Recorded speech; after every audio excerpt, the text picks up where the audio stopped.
दोस्तों, legal and legal में एक बार फिर से आपका स्वागत है।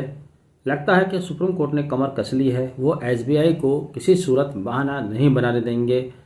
जिस तरह से एसबीआई सुप्रीम कोर्ट के साथ खेल करना चाहता है, उसको भी मिसगाइड करना चाहता है, सुप्रीम कोर्ट कोई गुंजाइश नहीं छोड़ेगा। वो स्टेट बैंक ऑफ इंडिया से सारी जानकारी उगलवा कर ही दम लेगा।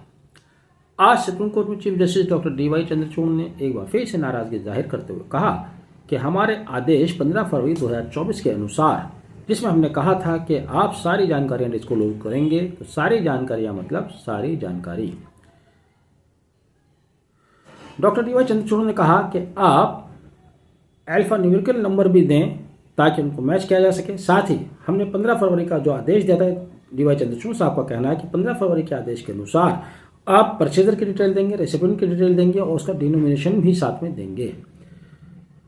अब स्टेट बैंक ने आज जो ताज़ा अपना निर्णय दिया है, जो उनको आदेश दिया है, उसके अनुसार स्टेट बैंक ऑफ इंडिया को गुरुवार शाम 5 बजे तक, यानी कि ये गुरुवार हुआ 21 मार्च 2024 शाम 5 बजे तक उनको सारी जानकारियां साझा करनी है।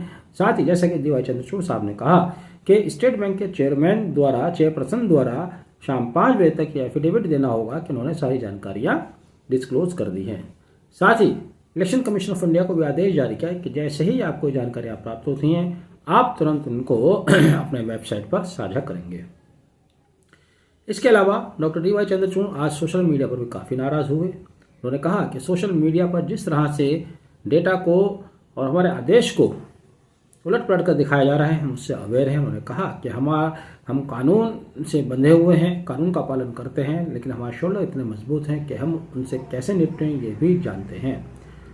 यानी कि DY चंद्रचूड़ साहब ने आज सोशल मीडिया पर जिस तरह की भ्रामक खबरें चल रही हैं, उनको भी सीधे सीधे चेतावनी दे डाली।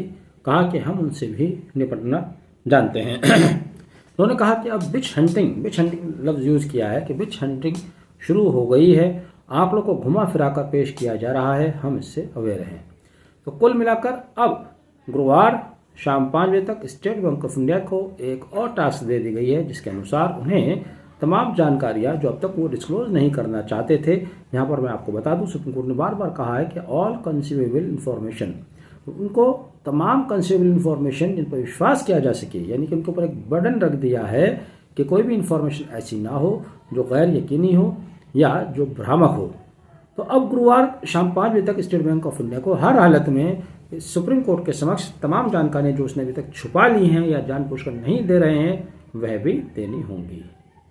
चुनाव से पहले काफ़ी कुछ और देश के सामने आने वाला है जिसे लोग जानना चाहते हैं। हालांकि दुर्भाग्यपूर्ण बात यह है कि जब सरकार इस योजना लाई थी और जब 15 फरवरी को बहस चल रही थी, तो हरीश साल्वे साहब ने ये कहा था कि इलेक्टोरल बॉन्ड के संबंध में सारी जानकारियां जानने का भारत के नागरिकों को अधिकार नहीं है। ये बड़ी दुर्भाग्यपूर्ण बात थी जो सरकार की ओर से कही गई, लेकिन अब वो बात पीछे छूट चुकी है। आज सारी बातें देश की जनता के सामने खुल कर आ रही हैं।